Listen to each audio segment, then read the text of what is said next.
Assalamualaikum warahmatullahi wabarakatuh dan salam sejahtera Puan Yang di-Pertua, ahli-ahli yang berhormat. Alhamdulillah, saya walaupun dalam keadaan yang kurang sihat akan mengambil bahagian untuk perbahasan bajet 2014 yang memakan belanja lebih daripada 260,000 juta untuk 2014. Apa yang saya nak tekankan di sini ialah pesanan yang dibuat oleh ulama yang tersohor, iaitu Imam Ghazali rahimahumullah kepada pemerintah. Ada 10 pesanan dan saya pun tak berhasrat untuk nak sampai ke 10 tu, mungkin memakan masa. Yang pertama sekali, pesanan ini ditujukan kepada Sultan Muhammad Ibni Malik Shah dan termaktub dalam kitab Al-Tibri Al-Masbuk. Saya tak nak tengok kitab ni. Okey, yang pertama sekali Imam Ghazali berpesan kepada pemerintah supaya sultan ataupun pemerintah memahami tugas sebagai pentadbir serta bertanggungjawab dan melaksanakan tugas sebaik-baiknya. Penyediaan bajet ini adalah termasuk dalam bidang ini. Ini satu prosedur yang wajib. Siapa pun jadi kerajaan, dia kena buat bajet. Persoalan dia bagaimana dia nak memastikan supaya bajet itu tidak tiris ataupun lebih teruk lagi bocor, seperti mana yang disebut seorang ahli yang berhormat. Laporan audit negara mengatakan 5.7 bilion hilang kerana salah urus. Itu bukan rasuah lagi. Ketua Setiausaha Negara pernah menyebut bahawa daripada peruntukan itu 10 bilion yang rasuah. Yang itu dapat dikesan, yang tak dapat dikesan lagi. Jadi dalam hal ini, bajet yang dibentangkan oleh Yang Amat Berhormat Menteri Kewangan yang juga Perdana Menteri, kita kena faham. Semua pihak kena faham, termasuk Perdana Menteri, menteri-menteri, termasuk ahli Dewan Negara yang dan Dewan yang mulia ini. Bajet ini adalah perolehan daripada yang dibentangkan daripada 5 sumber. 3 daripada cukai pendapatan, cukai tak langsung, cukai langsung, aset negara dan pendapatan-pendapatan lain. Pendapatan daripada cukai sudah menjangkau 65.6%. Itu bajet yang dapat. Jadi itu duit rakyat yang kita kutip, cukai daripada rakyat yang kita nak belanjakan. Mestilah kita belanja dengan berhemah, dengan menepati kehendak semasa, dan ianya dibuat dengan ikhlas dan tidak ada diambil kesempatan kepada pribadi, terutama orang yang menguruskan bajet itu. Kesimpulannya, apa yang dibelanjakan oleh kerajaan itu, bila sebut kerajaan itu, bila sebut Perdana Menteri, termasuk Perdana Menteri saya. Kalau sebut Presiden UMNO, saya tak terlibat. Maknanya bajet ini untuk semua rakyat, dari rakyat kepada rakyat. Jadi kita tak boleh, ataupun ada suara-suara yang menyatakan, macam baru ni ada menyatakan bantuan BRIM tidak harus diberi kepada penyokong Pakatan Rakyat. Ini cukup salah, kerana ini bukan wang parti. Ini bukan wang Pakatan Rakyat, ini bukan wang PAS, ini bukan wang UMNO, wang Barisan Nasional. Wang daripada sumber yang saya sebutkan tadi. Ini pemahaman ini kita nak betulkan dulu. Sebab itu semasa di Kedah, kerajaan yang diterajui oleh PAS, Allahyarham Menteri Besar, banyak orang tak suka. Bila dia jadi Menteri Besar, orang nak minta itu, nak minta ini. Dia kata, saya bukan Menteri Besar kepada orang PAS. Saya Menteri Besar kepada rakyat negeri Kedah. Yang berhak saya bagi, yang tak berhak, sorry. Walaupun orang kuat. Kalau ini kita dapat lakukan, insya-Allah, suasana dan keadaan ketirisan, kebocoran dapat diatasi. Dalam hal ini, dalam memahami tugas, saya nak sebut baru-baru ini dalam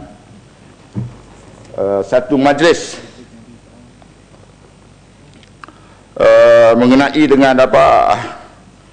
majlis Profesor Negara, dalam seminar majlis Profesor Negara, ucap utama Yang Mulia Raja Nazrin, dia menyebut sudah sampai masanya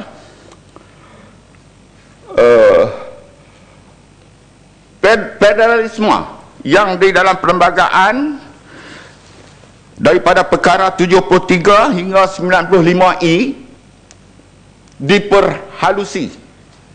Apabila sekarang ini kerajaan persekutuan dan kerajaan negeri sudah ada negeri-negeri yang berbeza parti, yang ini boleh menimbulkan konflik yang jika tak kena akan menyebabkan kesusahan kepada pegawai kerajaan. Tuan-tuan, Tuan, silakan.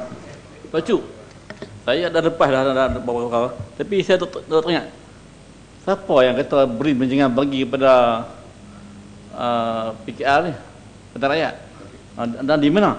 Okay. Teruskan, Mak. Wakilan UMNO Wilayah Persekutuan Datuk Muhammad Syafiee Abdullah menggesa Putrajaya mengkaji semula pelaksanaan bantuan rakyat satu Malaysia supaya ia tidak diberikan kepada penyokong pembangkang Pakatan Rakyat yang turut menerimanya. Cek baliklah, saya pun dapat. Betul. Yang bermakna saya minta laluan sikit. Boleh. Dan nanti Zat. Saya ini saja maklumat yang saya dapat dalam internet. Saya nak tanya, maklumat tu Habib dapat daripada mana? Itu bukan kerajaan. Itu individu. Ya, saya pun tak sebut kerajaan tadi. Apa sebut? Saya tak sebut kerajaan, ada pihak. Tak apa, kira semua yang duduk bagi saya duduk. Tak, yang berhormat minta laluan sedikit. Dah cukup. Saya nak habis saya lebih panjang lagi. Siapa bagi? Kalau yang boleh bagi masa kat saya. Isu yang berhormat cakap tadi telah menyinggung perasaan orang lain. Isu yang berhormat cakap tadi soal duit BRIM hanya dibagi kepada orang UMNO, itu tidak betul. Saya di bahagian Batu, saya sebagai ketua UMNO bahagian Batu, saya tak mengamalkan soal macam tu. Tak, yang hormat duduk dulu saya telah. Macam mana tak boleh duduk? Ini peluang saya. Dan Tuan Yang Dipertua, duduk dulu, Mat.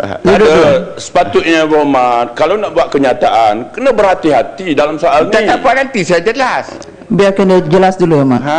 Teruskan. Saya jelas, saya diberi maklumat ini apa yang tertera di dalam, cuma saya tak rakam ucapan ini, tapi saya sudah bagi info siapa yang buat kenyataan ini dalam Pimpinan Agung UMNO. Jadi kita boleh siasat balik. Kalau tak betul, saya tak ada masalah, boleh tarik balik. Kalau tak betul, ini hanya berdasar maklumat saya dapat. Laluan. Ini OIB cakap dalam Dewan ke di kopi kedai? Boleh, tolong. Duduk.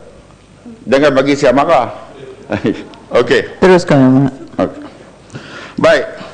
Yang keduanya, mengenai federalisme.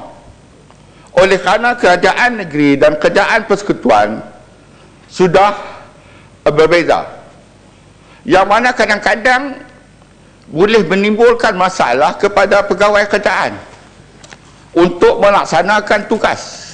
Saya pun dulu ada pengalaman dalam hal ini, tapi di Kedah kita tak menjadikan satu halangan kepada pegawai-pegawai kerajaan. Saya ambil satu contoh. Katalah dalam satu majlis di negeri Kedah yang ketika diperintah oleh Pakatan Rakyat, Perdana Menteri nak meresmikan pusat pentadbiran persekutuan di Anak Bukit. Maka kerajaan negeri dia kena bagi kerjasama, dia kena bagi arahan-arahan kerja kepada pegawai-pegawai untuk melaksanakan program itu. Ini kerjasama yang diperlukan. Sebab itu sudah sampai masanya saya menyarankan supaya bagi melicinkan pentadbiran negeri-negeri yang ditadbir oleh di bawah pakatan, supaya ada satu jawatankuasa khas untuk mengkaji perlembagaan yang berkaitan dengan kerjasama antara kerajaan negeri dan kerajaan persekutuan. Okey.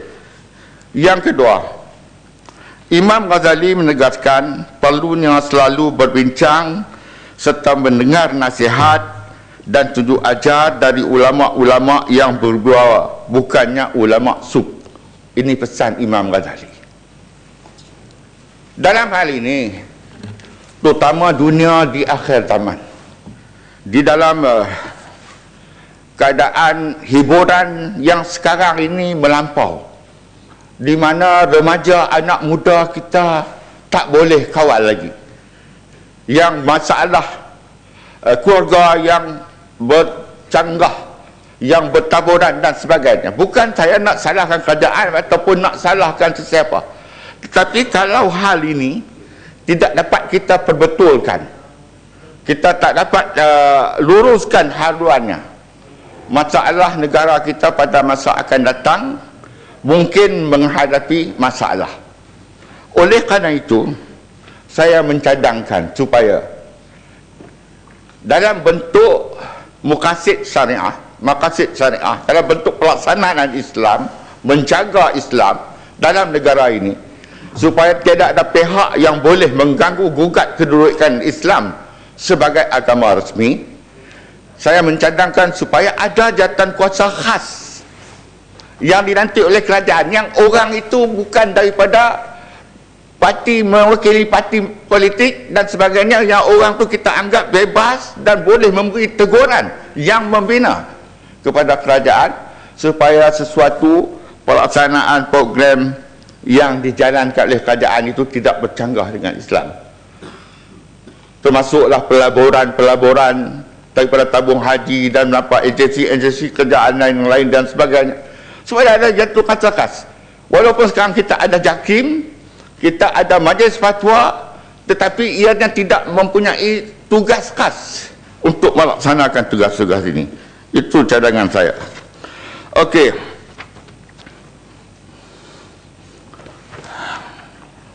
Yang ketiganya, pemerintah dikendaki jangan melakukan kezaliman, di samping menjaga mengawasi pegawai-pegawai serta mencegah mereka daripada melakukan kezaliman terhadap rakyat, kerana pada hari kiamat dia, yakni pemerintah, akan ditanya mengenai apa yang telah dilakukan oleh pegawai-pegawai di bawahnya. Yang ni yang Allahyarham Saizan kata kat saya, dia paling takut masuk neraka kerana menjadi menteri besar. Kerana apabila pegawai-pegawai buat salah, pegawai-pegawai menyeleweng, dia yang akan bertanggungjawab. Bukan dah satu perkara yang mudah.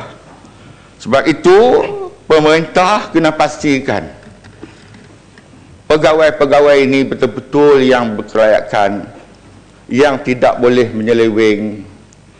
Kerana banyak juga dalam insiden apa yang dilakukan oleh pegawai, orang politik yang kena bertanggungjawab, orang politik yang menerima akibat, yang melaksananya ialah pegawai tanpa dirujuk kepada bos-bosnya terlebih dahulu. Okey, yang keempatnya, perlu menjauhkan diri dari perasaan marah atau sombong. Ini pemerintah tak boleh marah, Datuk Nala, tak boleh sombong. Macam saya ni baik. Boleh. Apa marah, apa sombong, siapa sombong? Saya tak ada sombong pun, saya tanya soalan juga. Mana ada sombong? Okey, Ya Mat tak sombong. Tak ada yang sombong sini. Semua baik belaka. Okey, silakan. Saya cakap tu macam lebih tak ada baik. Itu pun cuba saya biar nama. Betul. Baik, terima kasih. Itu bukan sebut contoh yang tak baik. Saya teruskan. Cuma sebut pemerintah ni dia tak boleh sombong, tak boleh marah. Kerana Dewan Yang Mulia ni kita tanya soalan, Kadang-kadang kita dapat maklumat, kita tanya, menteri jawab marah, berang-berang, inilah pembangkang. Sakit juga tu. Jadi tak bolehlah marah. Yang kelima, perlu ada kesanggupan untuk menimbangkan suasana dan keadaan orang lain. Itu pemerintah. Pemerintah dia tak boleh fikir dia saja, dia tak boleh kelompok dia saja. Kerana dia pemerintah kepada semua rakyat. Macam dalam Dewan Negara lah. Saya ahli Dewan Negara 2 penggal lah, 400,000 tak dapat pun. Ini kenapa timbang? Ini hak saya sebagai seorang ahli Dewan. Contoh saya bagi tu. Kita kira sekarang ini, gaji polis. Banyak yang bagi tahu pada kita gaji polis lebih rendah kalau dibandingkan dengan pegawai-pegawai kerajaan yang lain. Anak lari cari polis. Lemah dalam sungai cari polis. Kena rompak cari polis. Tapi gaji polis rendah. Kita kena timbang. Dengan kerja yang dibuat, semalam saya dengar otoritas seorang sarjan polis 59 tahun kena hukum 1 tahun penjara, 10,000 denda kerana menukar air kencing, dapat RM500. RM500 jahanam segala perkhidmatan dia 30 tahun. Mungkin dia ambil RM500, dia perlu kerana gaji tak cukup dan sebagainya. Gaji anggota tentera masih rendah dibandingkan dengan pegawai kerajaan yang lain, yang mana mereka tu bekerja, kalau boleh kata, kalau emergency yang kan sekarang ni 24 jam. Boleh beli laluan sikit. Itukah alasan untuk rasuah dan disetujui oleh YB?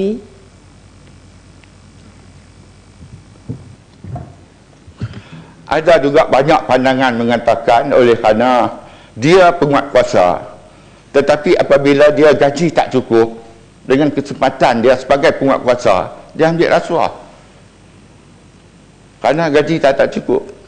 Itu yang saya sebut benar tu. Jadi makna kata kita kena timbang. Begitu juga pegawai penjara, mereka gaji masih rendah kerana nak dibandingkan dengan pejabat awam yang lain. Bukan saya suruh naik gaji tinggi melambung. Siapa ahli dewan, gaji Dewan Negara ni tak naik pun tak apa, tak ada masalah. Saya dah lambung lah, tak nak juga. Okey. Yang keenamnya, perlu cepat melaksanakan kehendak rakyat. Ini pesan Imam Ghazali. Cantik Islam ni. Cepat melaksanakan kehendak rakyat. Kita kata macam banjir baru ni. Kita tutup sekira pas, tutup sekira UMNO lah. Banjir ni ialah satu bencana. Satu bala diturunkan oleh Allah SWT. Terus lah duk kira nak buah bendera parti dah. Ni nak pergi kena buah gambar semua besar. Ini unit amal pas. Ini pemuda UMNO, ini kelab penyayang. Yang kawan tu makan pun tak ada, rumah tenggelam habis dah. Kita nak kempen politik bagi masa tu. Kena segera. Yang MKN ini kena segera. Tak payah tunggu arahan. Pasal maklumat yang kita dapat, ada tentera, ada PGA kata kami tak dapat arahan. Ini lambat. Jadi itulah benda-benda yang perlu disegerakan. Macam di dalam perlembagaan kita sebut, dalam keadaan sekarang ni, sekolah-sekolah agama, contoh dia, termasuklah sekolah agama rakyat yang paling banyak di Kedah. Saya tak ingat jumlah dia, lebih kurang 100 lebih sekolah agama rakyat. Kita kadang-kadang tidak faham untukkan, sedangkan di dalam perlembagaan ada menyebut, saya tengok ini dalam perkara 12.2 perlembagaan negara. 12.2 dalam perlembagaan negara,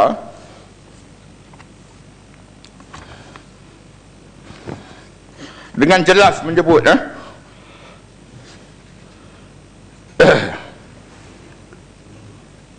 Perlembagaan artikel berapa yang Wan?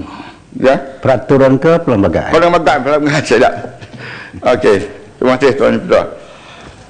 dalam perlembagaan negara menyebut 12.2 tiap-tiap kumpulan agama adalah berhak menubuhkan dan menyenggara institut-institut untuk pelajaran kanak-kanak dalam agama kumpulan itu sendiri, tak kira agama apa, dan tidaklah boleh ada perbezaan semata-mata oleh sebab agama dalam mana-mana undang-undang berkaitan dengan institusi-institusi itu atau dalam pentadbiran mana-mana undang-undang itu, tetapi adalah sah bagi peruntukan atau sesuatu negeri menubuhkan atau menyelenggara institusi Islam atau mengadakan atau membantu dalam mengadakan ajaran dalam agama Islam dan melakukan apa-apa perencanaan sebagaimana yang perlu bagi maksud itu.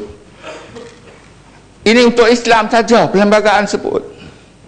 Di peringkat negeri, kerajaan negeri boleh buat institusi agama, rakyat boleh buat, dan kerajaan negeri, kerajaan pusat boleh bantu.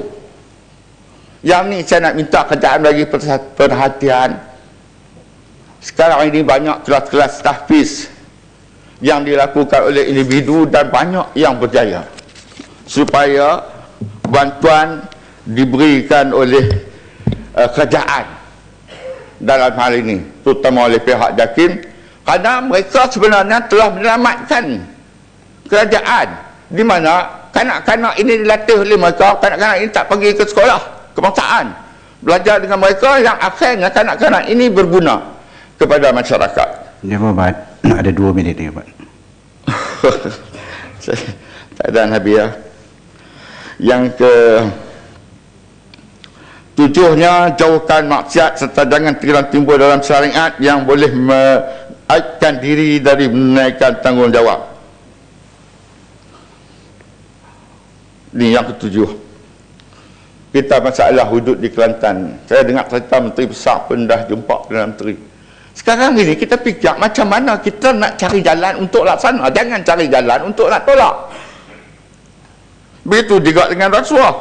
Rasuah sekarang ini dah naik balik. Yang Berhormat, minta laluan sikit pasal hudud.